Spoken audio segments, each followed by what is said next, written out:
नमस्कार, मैं राहुल। आप देख रहे हैं हल्ला बोल टीवी। देखिए, कल जो पटना में नीट की तैयारी कर रही छात्रा के साथ जो रेप हुआ है, उसका आज बड़ा खुलासा करेंगे। हमारे साथ पटना हाई कोर्ट के सबसे मशहूर वकील डॉक्टर कौशलेंद्र नारायण जी हैं। सर, क्या कुछ कहेंगे जो कल नीट की छात्रा के साथ ये हादसा हुआ?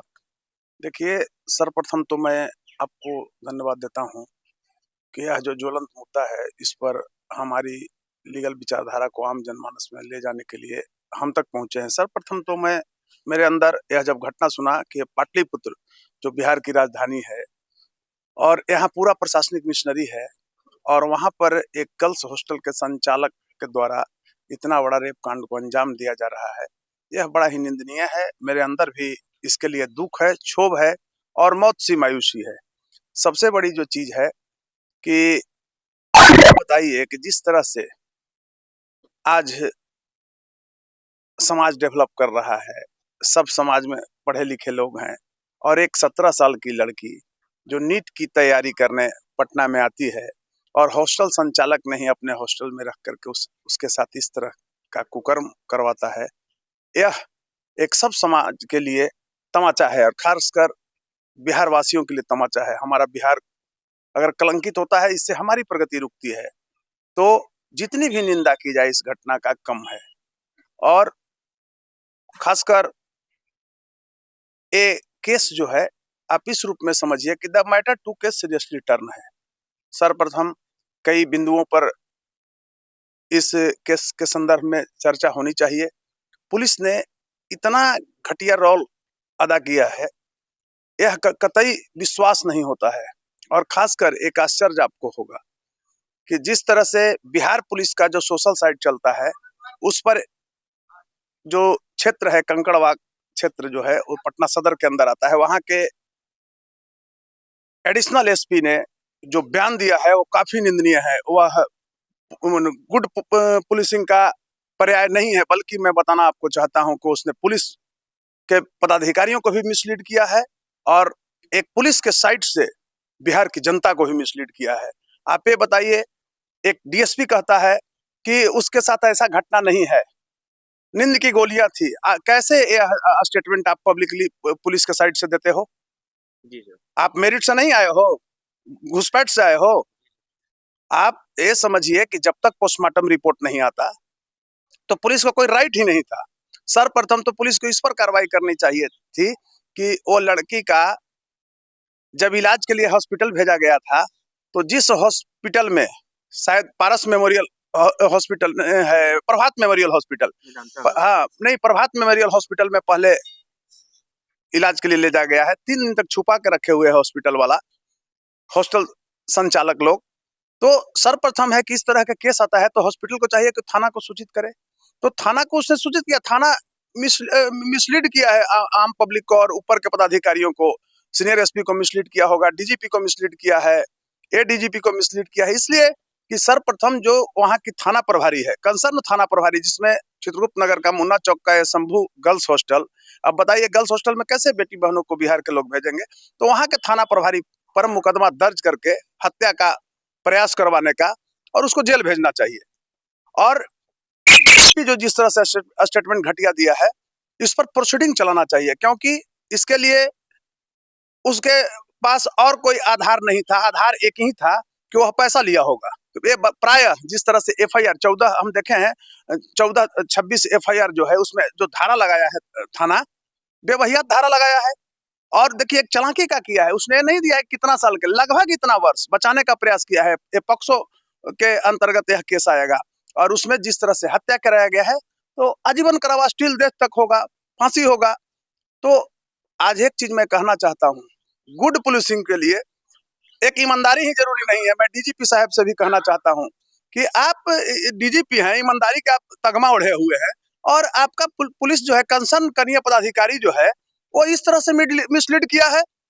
आज सब समाज को सोचना है कि 17 साल की बच्ची के साथ एक पटना पाटलिपुत्रा, जहां पर पूरी मिशनरी, हमारे मुख्यमंत्री जी भी रहते हैं, और ऐसी घटना, इतनी बड़ी कुकर्म होता है और प्रशासन कान में तेल डाल करके सोया हुआ है।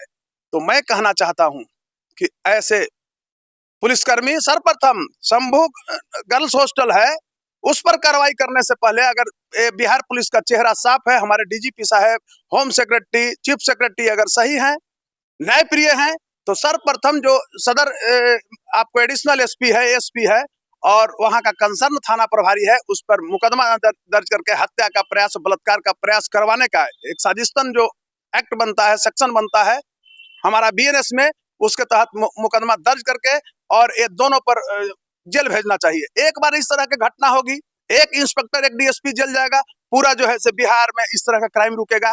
तो जाति और धर्म के आधार पर सिर्फ लड़ने के लिए पुलिस है और मुकदमा दर्ज करने के लिए। सर, पुलिस किस दिशा में काम करेगी? या ये जो दिशा में पुलिस काम की है, सही है या गलत है?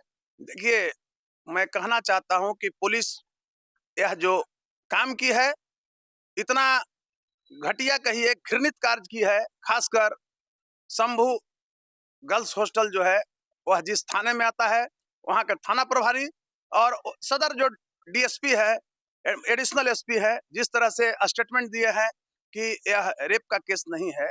आप कैसे दे दिए? जब तक पोस्टमार्टम रिपोर्ट नहीं आया है, मेडिकल जांच नहीं हुआ है, तो आपने स्टेटमेंट कैसे दिया? आपने पुलिस को भी मिसलीड किया है। तो मैं कहना चाहता हूं कि बेहतर एक एडमिनिस्ट्रेशन के लिए, बेहतर पुलिसिंग के लिए कोई ईमानदारी, डीजीपी साहब के लिए मैं कह रहा हूं, ईमानदारी जरूरी नहीं है, उसके लिए कड़क होना भी जरूरी है। रौब से चलता है प्रशासन, तो ऐसे डीएसपी पर, ऐसे थाना प्रभारी पर रेप का प्रयास करवाने और उसके बाद हत्या करवाने का जो बीएनएस में हमारा सेक्शन है, उसके तहत मुकदमा दर्ज करके जेल भेजना चाहिए सबको। दो गो ये सब अफसर जेल जाएगा, देखिएगा, दो पुलिस वाला ये सब जेल जाएगा, पूरा रेप तेप रुकेगा बिहार में। अभी आप जिस तरह से आप चलिए रोड पर पटना में, एक मामूली बेचारा जाता है हेलमेट नहीं लगाए हुए, दौड़ती है पुलिस उसके लिए पैसा लूटने के लिए कि हमको 200-400 रुपया बचेगा, लेकिन एक कहीं किसी का पिटाई होता है, हत्या होता है, उसके लिए पुलिस के पास समय नहीं है। एक सवाल ये भी है सर कि परिजन आरोप लगा रहे हैं कि प्रशासन हमारी सुन नहीं रही है और उनके मामा चाचा भी ये कह रहे हैं कि प्रशासन स्टेटमेंट बदल दी है। अरे भाई, मैं तो खुद बोल रहा हूँ, ये समझने का चीज है कि जब वहां के डीएसपी ने मिसलीड कर दिया, ये कितना बड़ा दुर्भाग्य है, कितना शर्म की बात है बिहार के डीजीपी के लिए कि बिहार पुलिस का जो साइट है, सोशल साइट, उस पर एक डीएसपी जो है द मैटर टू के सीरियसली टर्न करवाता है केस का, केस किस दिशा में है और उसको पैसा लेकर के इस तरह का स्टेटमेंट देता है। ये उसका परिजन का आरोप है और इस पर ये दोनों जो पुलिसकर्मी है, इस पर क्रिमिनल रिट चलना चाहिए और चलेगा। मैं इस मुकदमे को बहुत गंभीरता के साथ लिया हूं और ये बचने वाले नहीं हैं। पुलिस की रोल शुरू से ही मिसलीड की रही है और ऐसे पुलिसकर्मी नहीं है, दरिंदा है, किसी की बेटी बहनों को हत्या करवाता है, रेप करवाता है। और मैक्सिमम मैं बता रहा हूँ, अभी पटना का जो थाना प्रभारी है, इस सब का यही धंधा रह गया है, पैसा लूटने में लगा हुआ है। कितना हल्ला लोग कर रहा है, पर क्या करेगी सरकार? इसके लिए डीजीपी को कड़क होना चाहिए। सर, ये जो आप केस लड़ रहे हैं, इसके लिए क्या कोई शुल्क लिए या राशि भी नहीं ली नहीं, है? ये सब अभी हम लड़ नहीं रहे, हम तो लड़ेंगे, राशि उसी नहीं लेते हैं इस तरह के केस में। ये सब केस में फ्री में लड़ता हूँ, मेरे अंदर मानवीयता है, हमारी मानवीयता शीर्षक का रो पड़ी है, अमानवीयता और क्रूरता तथा पाशविकता का नग्न प्रदर्शन पुलिस किया है और मैं लड़ूंगा, इसलिए कि सारे लोग कहीं ना कहीं से परिचित है, पीड़ित है, गरीब है, तो क्या उनको न्याय नहीं मिलेगा? और एक पुलिसकर्मी, मैं संजोग से बाहर था, आया, जब इस तरह के घटना देखा तो लगा कि रात भर नींद नहीं आई है कि ये पटना में बताइए कैसे बेटी बहन किसी की चलेगी रात में भाई। और बहुत पर लंबा लंबा ये लोग पुलिस वाले डिंग हाँक रहे हैं कि हम ऐसे कंट्रोल कर लिया, वैसे ये सीनियर एसपी को एक्शन लेना चाहिए और उस डीएसपी पर सबसे पहले प्रोसीडिंग चलवाना चाहिए विभागीय, क्योंकि डीएसपी ने ही इस केस को खराब किया है। डीएसपी ने ही वहां के सदर जो डीएसपी है वो बचाया है, जिस तरह से स्टेटमेंट सुनिए। और बिहार पुलिस का जो साइट है, सोशल साइट है, उससे स्टेटमेंट दिग्भ्रमित किया जा रहा है, मिसलीड किया जा रहा है पब्लिक को और वरीय पदाधिकारियों को भी कर दिया गया है। तो डीजीपी साहब को और यहाँ का सीनियर एसपी है, डीआईजी है, जो भी चीफ सेक्रेटरी है, इस पर एक्शन लेना चाहिए। और कंसर्न जो थाना है शंभू जो गर्ल्स हॉस्टल है चित्रगुप्त नगर में, और प्लस वहाँ का जो एडिशनल एसपी है, इस पर प्रोसीडिंग चलना चाहिए और ऐसे लोगों को रेप करवाने में सहायता करने का, मदद करने का और हत्या का प्रयास करने का, ये लोग पर भी मुकदमा चलना चाहिए और जेल भेजना चाहिए। देखिएगा, ये लोग जेल जाएगा, रुक जाएगा, यहाँ पर हत्या बलात्कार इस तरह की जो घटना ये लोग घटवाता है, मोटी रकम लिया है वहां का। देखिए थाना प्रभारी का स्टेटमेंट, किस तरह से स्टेटमेंट दे रही है, लगता है कि मतलब प्रशासन भी इसमें हाथ है? चाहे जो रेप का जो मामला है, क्या प्रशासन चाहती है कि ये दब जाए मामला? पूरा हाथ है। आप ये बताइए कि किसी थाना में ये किस तरह से स्टेटमेंट ये दे दिया कि इस तरह का नहीं है, आपने सील किया, फोरेंसिक जांच करवाया, फोरेंसिक जांच कल हुआ है, इसको उसी दिन होना चाहिए था, पूरा हॉस्टल को सील कर देना चाहिए था। तो खुद वो हॉस्टल, खुद जो संचालक है वो ताला मार करके भाग गया है। और सर उन परिजन का कहना है कि जो रेप हुआ है उस बॉडी पे कई सारे दाग है, उनके पिता का कहना है, पर प्रशासन करे कि कोई भी दाग अभी तक नहीं पाई गई है। आप ये बताइए हमको कि प्रशासन कह रहे एक दाग नहीं है, उसके परिजन कह रहे इसका आकलन कौन करेगा? ये तो मेडिकल टीम करेगी ना।